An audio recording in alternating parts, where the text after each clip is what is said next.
Okay, so now here we are back in Jeff's shed a few days after our last visit, and when we left last time you were starting to machine these end case pieces here on the miller, and let's see now you've actually finished it. You've gone all the way around. Two. Oh, you've done two. Two for the price of one.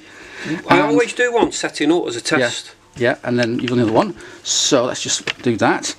And you've also started by...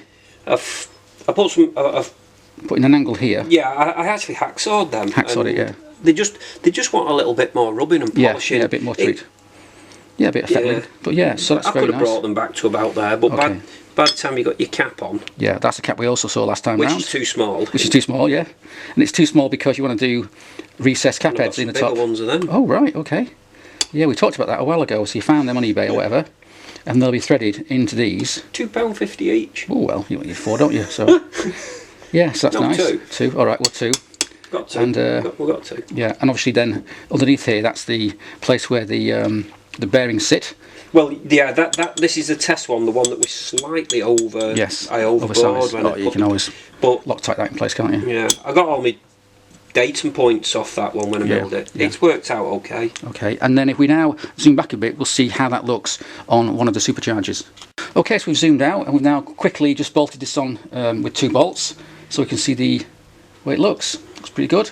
Now, obviously, this has got the engineer's blue still on it, and it all needs cleaning up and polishing. But there's a lot of polishing and rubbing, and then a new version of one of these has to be made, slightly bigger, and that'll be bolted to this centre here, which will cover the bearings, and then in the centres in turn, these rather nice brass covers in there, little brass bolts, just to cover it up basically, isn't it? So yeah. So well, I had to put a hole in there to get a datum point. Yeah.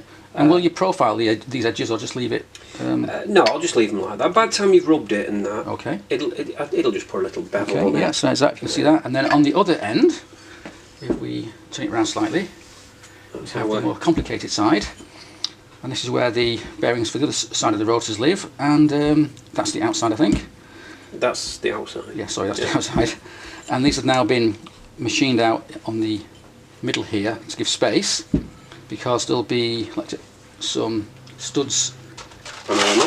Yeah, and these have just arrived. I just brought these from this treasure from far, far away, and these are UNC 1/4" bolts, and they're going to have to go when the stud's in, when the stud's in, and they'll go on the inside like that, with one on this side and one on that side, and that's why this has been machined out like the way it has. Old-fashioned. Old-fashioned, yeah, well, you like it like that, don't you? Well, it just looked right. Plus, it gets rid of a lot of weight. The work taking that out to get rid of the weight. That's a lot lighter than it was. If you try and do it on the inside, it's... Yeah, I mean, that doesn't feel very heavy to me at all. That's, once it's built, I don't think it'll be much more than about 15 kilos, 30 pounds the unit. And then, of course, you've also got to machine up yet the drive side. That's your snout, the snout that comes out and then into... That's next. That's a foregone conclusion. That's a simple work compared to this, to doing all this. Okay, so let's now put that away safely. Put it out of harm's way, and we'll look at what else you've been doing the last few days. And while Jeff's just gone off to make some tea, I can show you these rather boring looking blocks of alloy and why they're here. Well, there's 4 here, and 2 more here. But these have been worked on already. And as you can see, they've been drilled and have some recesses put in there for some reason. And these are going to be the start of part of a conrod.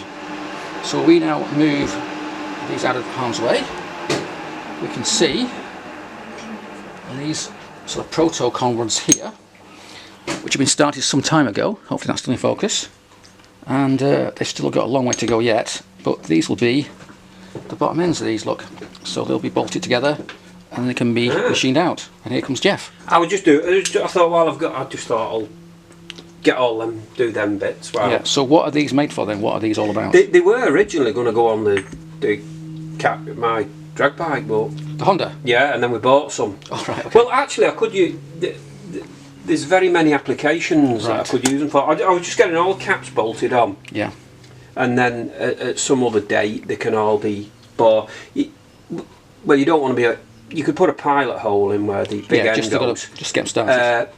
and then you've got like so in terms of bottom end and big end, how are you going to do that? You can have fuzzy bronze. Oh, they can have fuzzy bronze bushes. But what about the bottom end? Well, they'll be for shell bearings. Oh, shell bearings. So because of course up here somewhere, if I can find it, yes, you have your other slightly bigger conrods that we've seen being made, and they're for the Kawasaki Z drag bike, and they've got the bottom end machined out of an original conrod, which you've seen before. So I'll put that away, nice and safe. Because it's a shell bearings, that makes life a lot easier. Okay, so that's something you've been working on recently, and we'll come back when you've done some more work on that. Okay, Jeff, so now you're tapping out a thread on one of those conrods. Aye. So what size is that going to be? That is, funny enough, do you know what? We've got a rook. I bought a box of BSF, high tensile bolts. BSF? It's 3/8 BSF. God. I wouldn't ask why, but so you can use that, you're going to do BSF? Well, actually now, these are the old, some of the old stock, probably from when they were made by proper people in this country. Yeah, about 1955 or something, or pre-war. You buy a lot of this stuff now, and it comes from China. And the quality's not always. I'd rather not. I'd rather know what you've got. Putting them in a conrod. Yeah. Okay. But all these have been set up on the miller. Yeah. Square and faced off. They've got the dowel holes in. Yeah. And I've started the thread off actually, so they're all level. All spot on. Yeah. Spot on. Yeah. So, I don't think you want to be tapping out those things. No, but once you've got the tap started 2 or 3 turns, you can then just finish them off. By hand in the vise. Okay. So just but they were the ideal thing, and they're finer thread than the metric, the 1.5. All right. Which means you can. The length of thread in there, the better for torquing up. Okie doke. Or shouting up, shout at them. Yeah, this is all. The only thing you've got to watch now is the tap comes out on a hole that's on an angle. It tends to. Well, I think you do it by hand, aren't you? So you can. Well, once I've got the caps on them, we've got to get our centres, and then they're going back on the horizontal, and they're going to be milled. Yeah. They're going to be rounded off. All done. Same. Yeah. A lot of work. It's a lot of work, but it's hard. And right now you've got no use for them, but I'm sure you'll find a use for them. The thing is, they've been sat around for that long. I thought I'll just get them done and up to that stage. Yeah, and then. At some point. And then it'll go back in storage, in the storeroom. I'm sure there's other mad people out there that are doing similar things. That would maybe use them. Okay, well we'll come back when you finish them. And in the meantime, I've got a cup of tea and a chocolate roll to eat. So chocolate rollo. Yeah. Is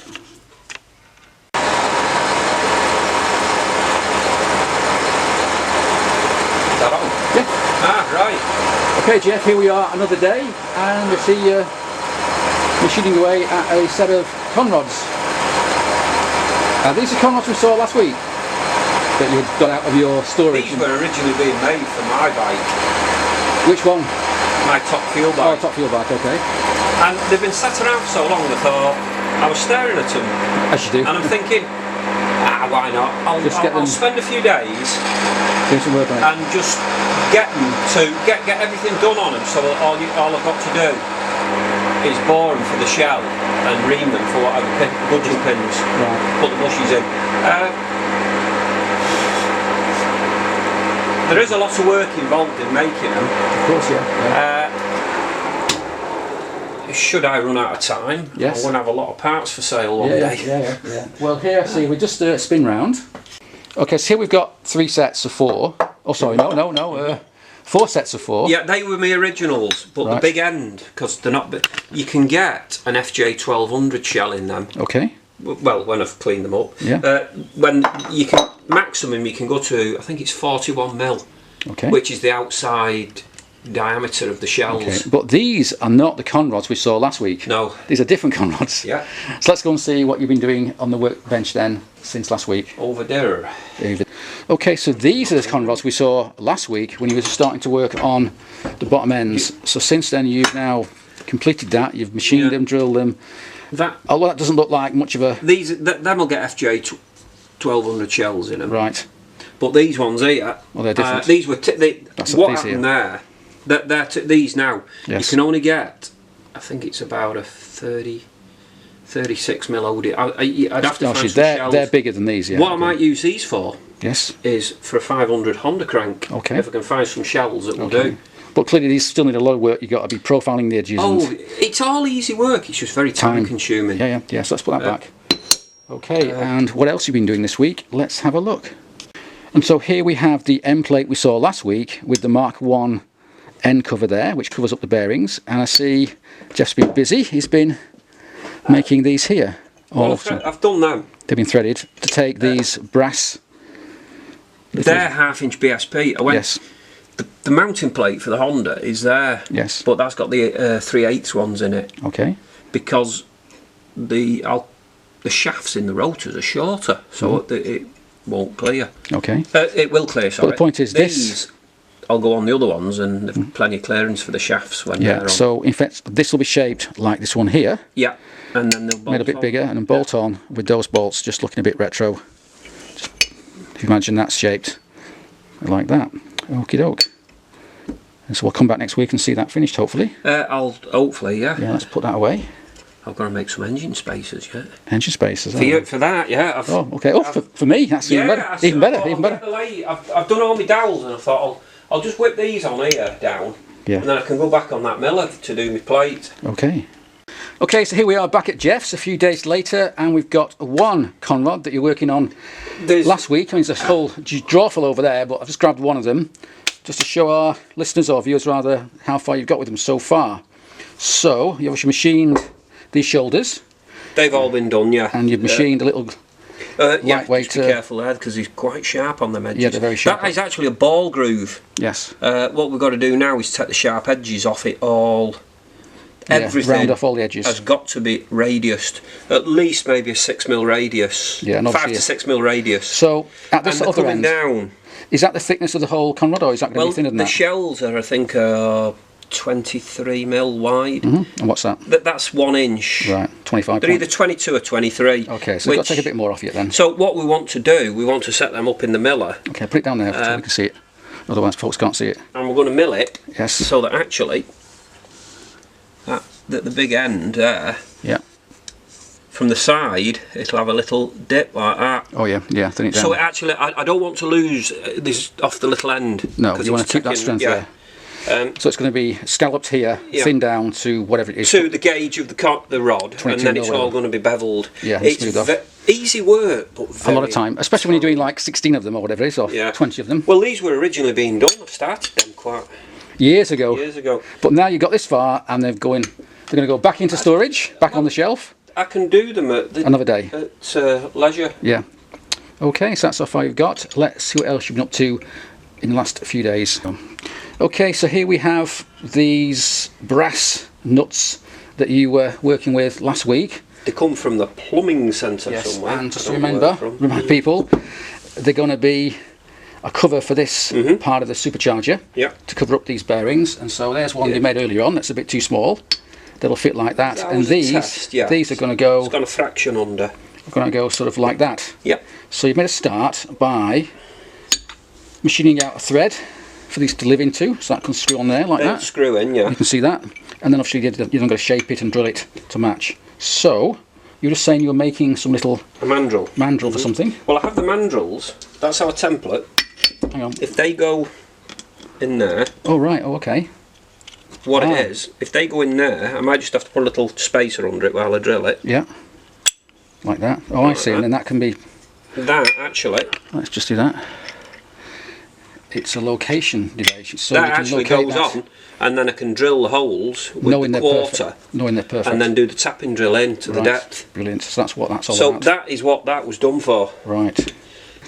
Okay, so we've now put that supercharger, or one of them anyway, on your Honda CB 77762, whatever it is.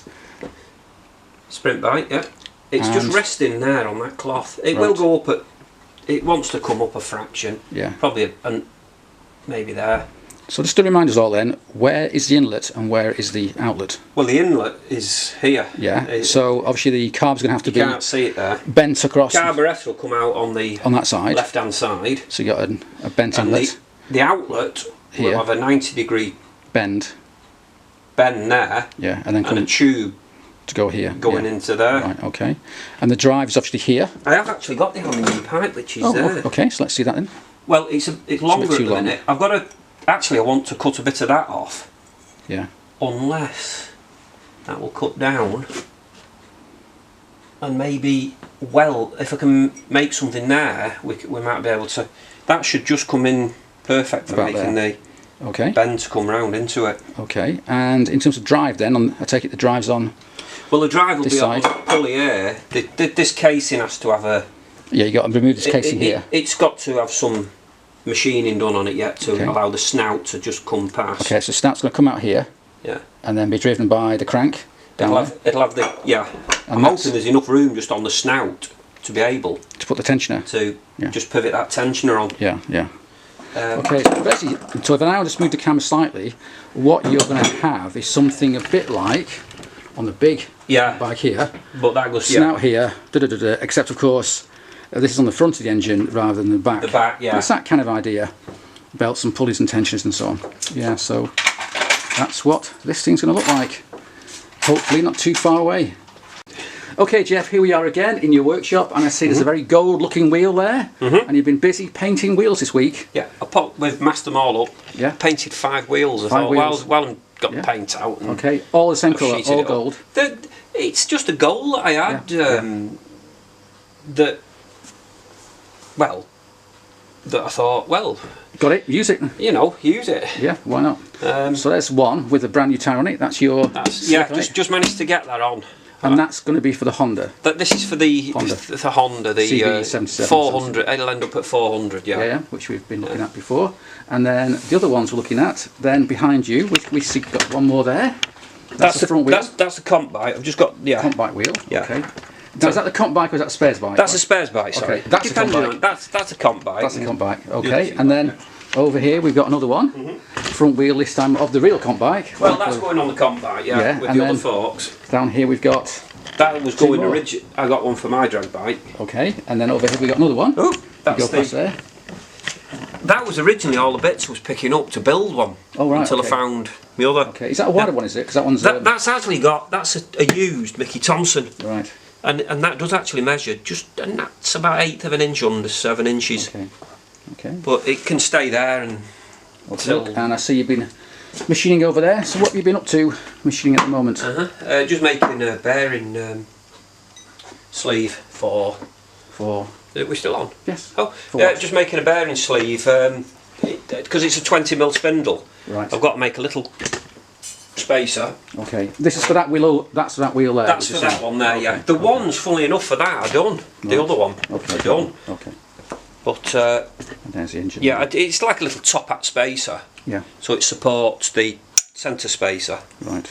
That's actually the original R1 spacer that come with the wheel that we can so modify. that wheel's up an R1, is it? It's actually an R1 wheel, but we need to machine maybe 10mm off that. Right. Okay.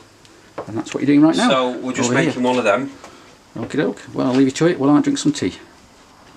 Okay, so now we're looking at the engine again. With this new supercharger, and I see you've got a plate with lots of holes in it. That should actually go that way, yeah. That picks up on the engine mount. So this is the mount to mount this supercharger to the engine. Yeah. Okay. The bracket on that side. I'll just put 2 mounts off the back tube. Well, look at that. But this one here. The drive side, I'll probably use that one in the corner, and one on. Get 3 in. You know, with it being the drive side. And all these holes. Well, them actually to bolt to that. Yes. And to make, and I need to start because I've got to have clearance for the gears. What I'm actually going to do is we've got that smaller piece, and we're going to fit that on it, and mill it so it forms and bolt it through all them little ones with some countersunk. Oh, I see. To try and make all that in one and mill it. It's going to be a lot. It's a lot of work. Yeah. Okay. It's a thick piece of plate, and you've only got to drop one bollock, and you ruined it. Yeah. you're okay, knackered. and then now look So on that's the that. other side of this engine. Just a sec. Okay, so we've come around to the side since the engine can't be moved, and we can now see that bracket that we've spent a lot of time watching being made with those two brass centres. Those two brass bolts now are in place. Yeah. So We've got our bottom mount in, yeah, but until we get the frame back on, you don't know where that's. Once I've got our top mount in here, I can then work the rest. We can then shake it all, yeah. settle it in. So yeah, that'll. I'll probably just take a little bit, machine a little bit out of there, just lighten up a little bit, just to make it look a bit more decorative. Yeah. Okay. Get some weight off it. Great stuff. So yeah, that's the next step. Mm-hmm. But like I say, I was just doing the wheels. The wheel. Get all that together, and I mean, we had one nice day last week. It's raining now, so that's why I got the painting. On that nice day, get the painting done. Yeah.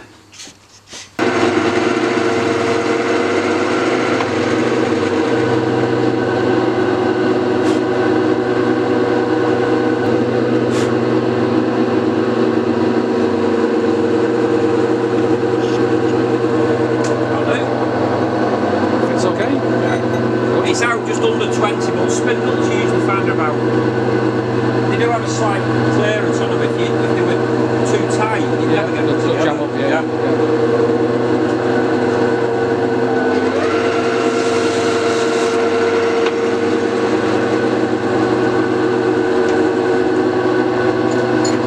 Okay, and there it is, the wheel spacer in mild steel, not stainless. I don't think it's just what it's what you happen to have. Steel. It's just a piece of line in the.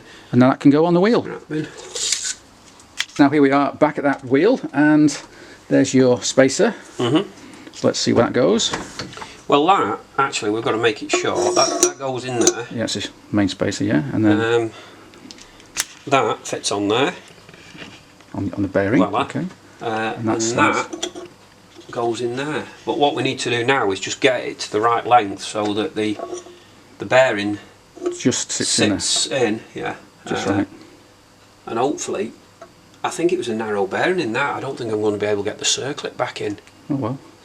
But the thing is, the bearing's up against that face. The bearing will be up against that face. It's going nowhere. Once it's got in between, yeah, a bearing would have to break up for it to cause any problems, which the chances which is unlikely, highly unlikely. Well, not for miles out of it's going to do anyway. So I can measure that. I can measure that there and work that out, and then get the spacer to the right length. Well, it wants actually to be a touch, just maybe half a mil over. Yeah. Because what you don't want to do, you don't want the bearings pulling up, and then it's trying to torque. Yeah. It's trying to pull and lock the bearings up. Yeah. So it wants to be 20-30 thou. Yeah. Oh yeah. Just over the two bearing faces. Yeah. Okay. So and that's that. Anything else that's been going on this week? I see I've got my discs there. There's my discs. There's my discs. I bought a bag. Oh, you bought a bag of bits. Stainless things, screws for the Supercharger. Are they UNC? They're UNC. UNC, expensive things, no? Well, they're not cheap, are they? A bag of 50, I think it was about £7. Yeah. But had it been metric, it would have been. If they were metric, that would have been probably half £3 or £4. Yeah. Oh well, live and learn. Okay, and now I think it's time for tea, Jeff. Tea? Oh, definitely, yeah. It's tea time.